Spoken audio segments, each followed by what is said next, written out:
The Clay Helton situation is firmly established. He is the head coach marching on through future seasons, starting with 2020. So USC football can get back to prominence in the Pac-12. Got Chris Watson on the line from USC 247 Sports. Chris, how you doing today? Good. How are you? I'm doing just fine. Appreciate you coming on as always. Let's start at quarterback as spring practice approaches. This time last year, it was JT Daniels and his emergence and his one season as starting quarterback, and looking forward to kind of being the franchise guy as a player who opted out of his final year in high school and really prepared himself to take over as USC quarterback. And here we are a season later, and we've got a different quarterback who's coming off a 30 touchdown season. And despite a 3-star status coming out of high school and little regarded on a big stage, that Keeton Slovis is the guy. And just your thoughts about his performance and whether there's a true quarterback battle going forward. Yeah, I think there is going to be one. I think that no matter who gets picked, there's going to be some controversy. Pretty much because you have JT Daniels, who had all that hype coming out of high school, and everybody loves, all the fans love the 5-star thing, and they think that guy's going to be the next guy and a first-round NFL draft pick and that kind of stuff. He struggled a lot his freshman year. JT Daniels did not play well. It was a different offense, a different offensive coordinator who's gone now. But he did not live up to the hype. He was only a freshman, but he didn't look like what he should have looked like. Then, year two with the air raid with Graham Harrell, it was supposed to take off for him. He got hurt in the first game. That's, things happen. He's been a little bit injury prone. And then obviously it gave Keeton Slovis a chance to show what he can do. And Keeton Slovis lived up to every expectation anyone could possibly have for him and surpassed it. So that's where we are now is Clay Helton going to roll with the guy that, already kind of proved himself, even though the USC lost 5 games last year and, the offense didn't look great at points. Keeton Slovis played pretty much as well as you could expect a freshman quarterback to play. And so are you going to pick that guy, or are you going to go back to, the 5-star and give him a chance? I think that it's going to cause controversy. I really do, because if Clay Helton goes with JT Daniels, it's going to look like, he kind of turned on a guy that might have saved his job in a way. I know USC lost 5 games, but when JT Daniels went down and they put in a true freshman, it seemed like the season was going to be over. And it turned out that Clay Helton kept his job pretty much because of how well the offense played for USC. So is he going to pick the guy that helped save his job? Or is he going to go back to Daniels? And then if he does pick Slovis, I'm sure that a lot of people will say, hey, JT Daniels didn't get a chance to play in this offense. He didn't get a chance to be in the air raid and put up all those huge numbers. And there will be people that think that JT Daniels is the better quarterback. So it's kind of a no-win situation for Clay Helton. It's going to be really interesting going forward. I think that the best case scenario for the USC coaching staff is that there's just one quarterback that is the clear-cut better quarterback, after spring, after fall camp. And it just kind of makes the decision easy for them that the media is on their side and everyone agrees. I think that's the best case scenario. I don't think that's going to happen. I really don't, just because I think JT Daniels is capable of looking good in this offense. I thought he looked pretty good in the first game of the season last season. And I know Keeton Slovis can do it in this offense. So I think it's going to be a real close race. Yeah, the easy take is that Daniels struggled the previous season and that Slovis took off and really only had the one game in which he made some critical mistakes on the road against BYU, and otherwise he was lights out for the most part and looks like a top 10 to 15 quarterback in the nation. But you mentioned the change in offensive philosophy and Graham Harrell coming in and JT Daniels not having the advantage of playing a full season in that offense, and so that possibly being a huge difference. Which leads us to the running back position, Chris, in regards to a staple for USC. And the last star we saw at that position was, of course, Ronald Jones. We expected Stephen Carr to be that guy. And now we've just got a different offensive philosophy where the running back is de-emphasized as a running back out of the backfield and more of a 70-30, 65-35 run pass ratio in favor of the pass. So set us up at running back for USC, because it certainly didn't provide the productivity that it needs, even in this pass-happy air raid offense. Yeah, it's not so much of a staple anymore for USC, even though it's running back you. It seems like they've really gone away from focusing on the run game, and they're so pass heavy now that it's kind of hard to figure out what they want to do there. They only had a couple of games last season where a running back went over 100 yards. It did not happen very often. And as you said, some of these guys that were big name recruits a few years ago when they came in before the air raid, they haven't really lived up to what they were supposed to be. You mentioned Stephen Carr. He's been injury prone. So I feel like the backfield's kind of in the same position it's been in at least last year, and maybe for the last couple of years, where it seems like you have some upperclassmen that have experience and are talented guys, but they've never become anything. They've never become the stars that everybody expects them to become when they're so highly ranked coming out of high school and when they're going to play football at USC. And then you have a couple of guys underneath them, like a Marquis Stepp or a Keenan Christian, or Keenan Kristen, I'm sorry, that really proved themselves in a couple of scenarios last year. And so you come into spring and the likely scenario, it seems like, just judging what this coaching staff does normally is, hey, they're going to pick their favorites and they're going to pick the older guys and it's going to be the same guys. But I think it could be different. I think maybe it should be different. I think that if you looked at, some of the games that Marquis Stepp had last year, I think he should have been the starter. And then when Kristen got a chance to carry the ball against Arizona, people were talking about how he looked like the next Reggie Bush, which I think is clearly an overstatement. But, I mean, he showed some serious explosiveness. So it's going to be one to watch because who's going to get hurt? That can happen in the offseason with running backs. Who's going to fit into the offense the best? Who's going to, carry the ball the best? Is the coaching staff, are they going to play their favorites with the older guys, which seems to be a case that happens a lot. So I think it's definitely one position to keep an eye on, even though there hasn't been much change there. And there hasn't been really a lot of change across the entire USC roster. They return a lot of people. But I think running back is a spot where you could potentially see a shakeup where one of these younger guys maybe proves to be the best option. Step at 6.5 yards per carry and 3 touchdowns on the ground last year, and Kristen at 5.5 yards per carry, 2 touchdowns, both around 300 yards rushing.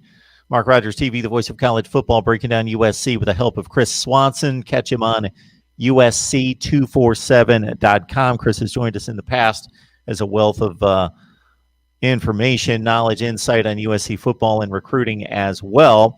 The offense, if you get quarterback play like you got out of Keeton Slovis, and he actually, with a full off season, cycles into an even better quarterback and more comfortable in the offense, the wide receiver core is elite, is just tremendous. And then, of course, you lose the left tackle in Austin Jackson. But other than that, the offensive line generally coming back. Yeah. They return a lot there. I think the left tackle is the huge question because Austin Jackson was clearly their best offensive lineman. And he's going to have a pretty good selection in the NFL draft, it looks like. So how do you replace that position? That's such an important position. Is it going to be Jalen McKenzie? Is it going to be Andrew Voorhees, who has experience at tackle? Are they going to maybe flip somebody from the right tackle to left tackle? There's a lot of different scenarios there. Maybe a young guy, maybe, after spring practice and fall camp, they just say, hey, you know what? We have a hole there. And, this freshman gives us the best chance. Who knows? Who knows what could happen there? But that's the biggest question mark for this team right now. And it might not matter that much because I think that the offense is designed to avoid sacks and to get the ball out so quickly that maybe it doesn't matter as much as it did in the past if USC doesn't have a strong offensive line. But that's the biggest question mark because, as you said, the offense, potential to be explosive, even missing Michael Pittman, they're going to have a good, group of receivers, that'll stand out in the Pac-12 at least.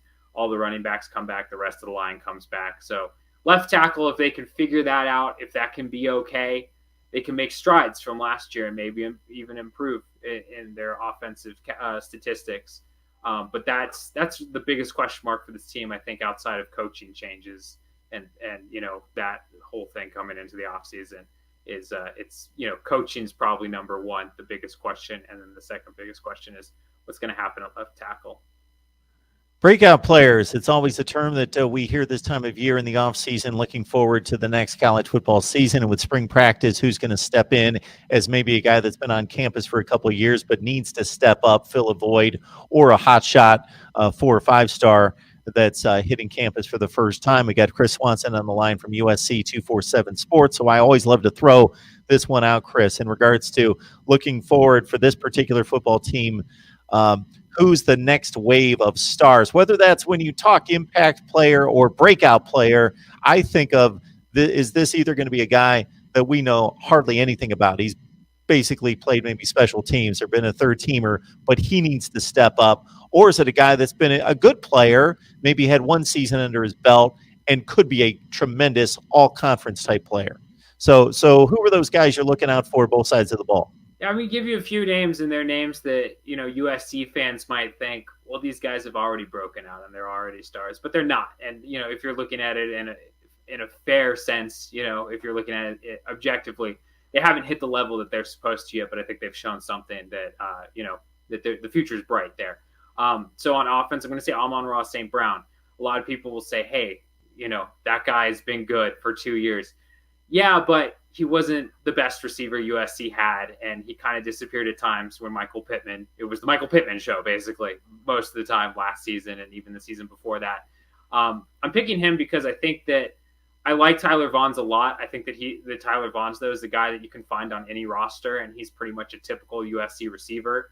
A lot of people bring up Drake London. I like him too. I don't think he's Amon-Ra St. Brown. I think that that's the next receiver where it's like, hey, this guy's going to get the numbers where people are impressed with him and talking about him as, all Pac-12 and all that. I expect him to be USC's leading receiver in the air raid, and that means he should have some pretty giant numbers. Outside of him, I'd also look at Chris Steele at cornerback. A lot of people, liked what Chris Steele did last year. I thought he showed some very good things and some spots, but there's room for growth. The secondary got torn up a little bit last year, especially when they were playing better teams, the more high-end teams. So, his second year, right, I expect him to really kind of be a lockdown corner, be one of the better cornerbacks in the Pac-12.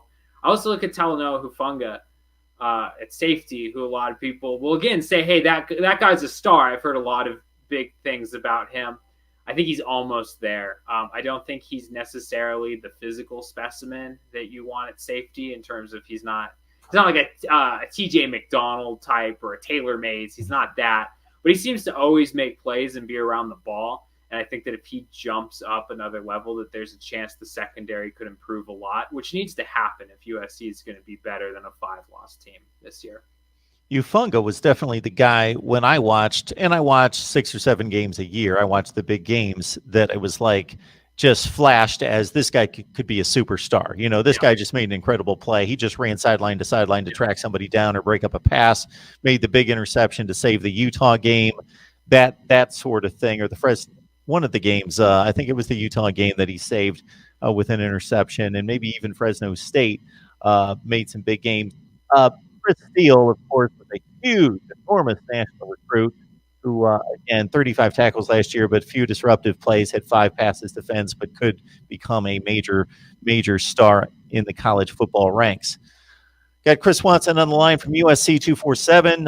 The Trojans are going to spring practice rather soon, and we're taking a look at USC football. So if you look at the coaching staff, obviously Graham Harrell's got a year in the offense, it being entrenched. As you look across the board, what are some of the changes that you want to take note of in terms of what the approach is going to be this year versus what it's been in the past? Yeah, I think that's the biggest question mark coming into the offseason, because USC, they've made a lot of coaching changes since Clay Helton became the head coach.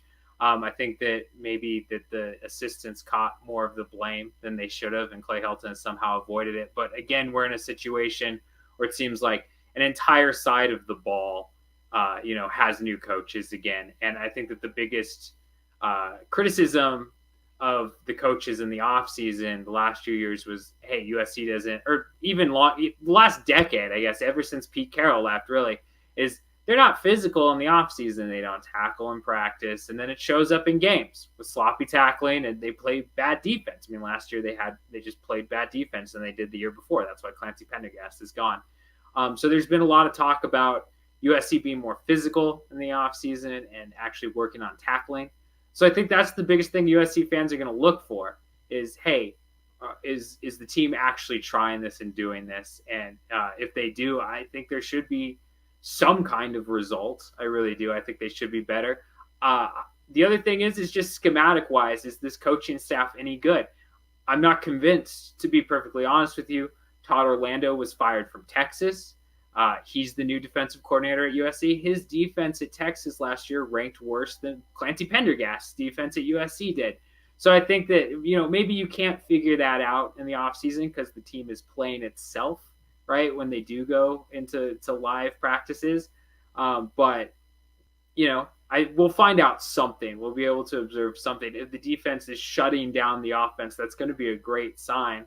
But we'll see what happens because USC didn't make, the big time coaching assistant hires that they would have if Clay Helton had been let go and they had hired somebody else. They would have been able to get better assistant coaches because they're not playing for basically a dead man walking is what it feels like for a lot of people, that Clay Helton will eventually get fired unless he really turns things around.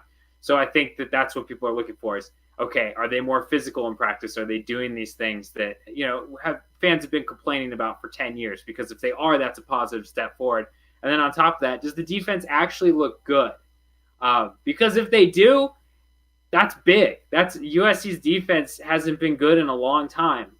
But we'll see how much we can find out in the offseason. But that's something I'm looking for. If USC's defense is looking good, it's a great sign. And if they're not, it's probably not a good sign because Todd Orlando in recent history has not been a good defensive coordinator. And a lot of the hires they made, either came off that Texas staff that got fired, or they hired a Dante Williams away from Oregon. And while he's supposed to be a great recruiter and probably a good recruiter at the very least, Oregon didn't have a good secondary last year, and they haven't had good defensive back play. So it's the biggest question mark this offseason, I think, is what are these coaches going to do? And it'll be interesting to see. I'm not convinced yet that they're going to be any different than what USC had last year. So, Chris, were you in the camp that 8-5 following 5-7 was not good enough? Clay Helton should have been let go, or he had to work through three quarterbacks. They had a very difficult schedule, especially the first 6 games, a lot of injuries elsewhere, and he did pretty well to get to 8-4 before the bowl loss and justified his contract being renewed. Yeah, I don't think he should have been renewed. I think he should have been let go. I understand that quarterbacks go down and the tough season schedule, all that kind of stuff. But that's everywhere in college football. That's college football. They're kids. Basically, they're 18 to 22-year-olds. They're kids. There's going to be injuries, and everyone has a tough schedule. You're playing in a Power 5 conference, and the Pac-12 probably isn't, one of the tougher ones, and the Pac-12 South is not one of the tougher divisions in the conference. So I get it. You can make excuses, and you can point out all the things that went wrong that were outside of Clay Helton's control, and I understand why people do that. But it's not enough. I mean, having a losing season at USC the year before, I think is just completely unacceptable, and I think he should have been fired right then. Honestly, they hadn't had a losing season in 18 years. The last guy that had a losing season got fired because it's USC. You don't do that, Not only is it one of, it's arguably the best job in all of college football, right? It's arguably the top program, definitely top 5. They're also in Los Angeles, and every school in the Pac-12 has to get their players away from USC when they're in high school. They have to come to LA and take them away from USC. That's happening now. That's unacceptable. It just is. So after that losing season, after recruiting fell apart, which it has the last 2 seasons, it's not been up to USC or any Power 5 top school standard at all. I would have let Clay Helton go because I think not only is it that he's proven that he's not a top-end coach, which is what USC should have.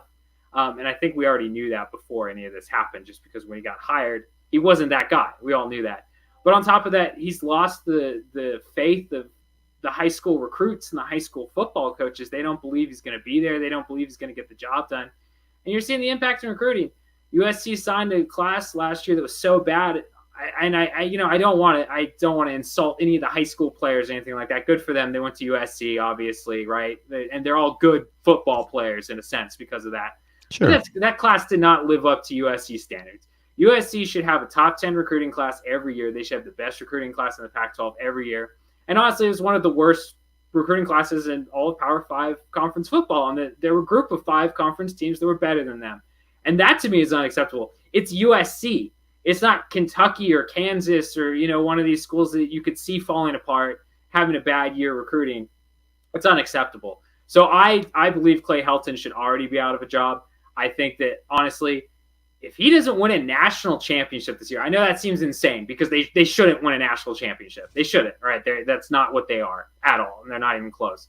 But at USC, when you've been there, 4 or 5 years, if you don't win a national championship, why are they keeping you? It's USC. That's what they're supposed to win, a national championship. So I think it's just time to move on. So that's really the only thing he could do to get me on the other side to think, hey, this guy should keep his job, because if he wins a national championship, it's like, okay, you did what you were supposed to do at USC.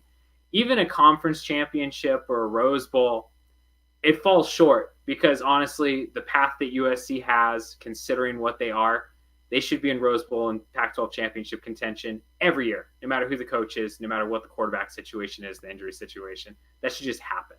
And that's my opinion on it. I understand that people are going to think differently, but I think it's time to move on from Clay Helton. I think it's past time for that. And especially when the tenure started in a decent place. He finished off the 2015 season. He gets to a Rose Bowl. And even though they didn't win the Pac-12, I think by any good measurement, you knew that they were the best team in the Pac-12. They beat Washington head-to-head by 2 scores, the team that went to the college football playoff. They followed that up by winning the Pac-12, getting to a Cotton Bowl. But there was always when they ran up against Notre Dame, Ohio State, an elite team, they got trounced. But still, they were the best program at that point in the Pac-12, and now they've slidden off with 5 wins and 8 wins. So you would think. So we're speaking, everyone, with the director of recruiting at USC 247. So you bring up a tremendous talking point in regards to, despite the moderate success, but not at USC level expectations for 2016 and 17, Clay Helton was at least bringing in, I think he had 2 top 5 classes, 3 top 10 classes, and then even when they took a dip, they were in the top 20 in 2019. And then I can understand kids not knowing if Clay Helton was going to be there and that being a factor in the big drop-off last year because the coach being in limbo, but still 52nd in the nation, 10th in the Pac-12. As you mentioned, you don't see those kind of numbers out of, you mentioned Kentucky. They're recruiting in the top 25 to 30 in the nation. How do you explain the bottom out of recruiting and these SEC teams coming in and others into Southern California and other teams in the Pac-12, as you mentioned, and getting the best recruits? Yeah, because what you're seeing is the kids and the local high school coaches have lost faith in Clay Helton and USC. They don't think that USC develops talent the way they should, which is true, because if you go 5-7, you're not developing talent the way you should. They're seeing too many 4- and 5-star guys go in there and not become anything. And they also don't have confidence that he'll even be there. So it's hard, even if they had said earlier than they did last year that he was returning as the head coach, is he going to be there next year? I don't know. You don't know. We don't know. Because every year USC has to announce that they are retaining Clay Helton because there's a question whether or not he should be fired. So as a high school football player going into college football, are you going to commit to a coach that you think might not be there? Are you going to commit to a coach that you think, is he developing players right? Can he help me get to the NFL? Are you going to commit to a program that over the last few seasons has shown that they cannot win on the big stage? Because they don't under Clay Helton. The Rose Bowl, yes, and against Washington back in 2016, yes. But outside of that, every big game scenario, USC has lost, and they've gone embarrassed for the most part. It seems like they're a step behind those programs. So eventually what you see is that while USC has a huge advantage with being the local team, playing in front of grandma takes a back seat to your football career. And that's what's happening is these kids go, you know what, I'm going to go play for Clemson because I know Dabo Swinney's going to be there. I know they develop talent. I know they're going to compete for a national championship. I'm going to go to Alabama because of the same reasons. Nick Saban will be there. He develops talent. They compete for national championships. We don't know if Clay Helton will be there.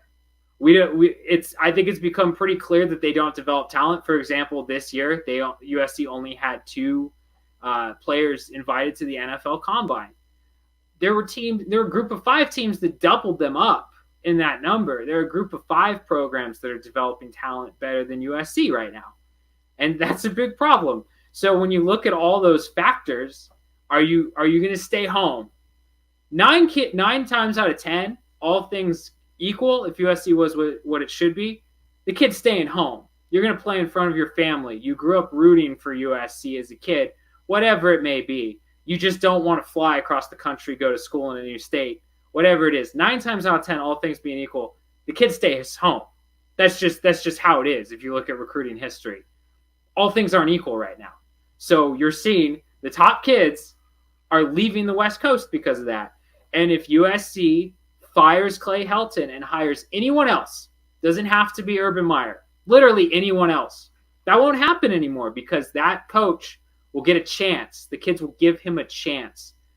Clay Helton's worn out everyone's patience. It's not his fault. He keeps just, he took a job that anyone would have taken and they don't fire him and he keeps doing his job. I can't blame him, but there's no reason to go to USC until they show that they're committed to winning football games. And right now it just looks like the administration isn't committed to that. Chris Peterson in Washington seemed to take over the Pac-12's best program mantle for a couple of years, and now it seems to be Mario Cristobal and Oregon with the top recruiting classes in the Pac-12 the past 2 years. And as you mentioned a few minutes ago in the Pac-12 South, USC doesn't even need to be USC to hold off Utah. That's a good program, and there are no other good programs in the division. They should win that without issue. Again, either them or Utah, but they should win that thing 3 to 4 out of 5 years. With no problem getting to it. And they got an automatic route to the Pac-12 championship game, if nothing else, not even being USC of Pete Carroll standards. It's true. I mean, you mentioned Utah. Utah came out of the Mountain West Conference, what, was it 8 years ago now? Yeah. And they're a monster in the Pac-12 South. There's nothing there preventing USC should be better than Utah without even trying. And that's their biggest competition. Colorado has shown a couple of good years, but when they were in the Big 12 before they left for the Pac-12, they're an absolute mess. They're in the cellar. UCLA is USC's little brother. Arizona and Arizona State have been in the conference since 1978, and they haven't done anything. They have a path, just like you said. They should show up. They should beat all those teams, maybe lose one game, and then they're playing for the opportunity to play in the Rose Bowl. It's the best situation, really, for any Power 5 superpower in all of college football, because everyone else has that rival, either a divisional rival or another rival in the conference where it's like, oh, they're preventing them, from maybe winning it every year. USC doesn't have that in the Pac-12. USC is Pac-12 football. There's no other program. There just isn't. I mean, I know Oregon's been doing very well recently. Washington had a resurgence. Stanford's had good years. But if you look at the Pac-12 historically, it is USC miles and miles in front of everyone else. And for good reason. For good reason. They have all the history, and everybody has to go to LA to get those kids. And now they're in I think arguably, and in my opinion, it is the easiest division in Power 5 football. It is. It's the easiest division. And it's still not happening for them. So I think that, and people know this, and going back to the recruiting thing, that's why it hurts in recruiting, and that's why fans are frustrated with the coaches and with the administration. It's because USC, without really even trying as hard as they should, or without even being what they should be, should still be going to Rose Bowls and winning a few of them. Chris Watson telling it like it is on USC football. Chris, we appreciate you stopping by, and join Chris on USC 247.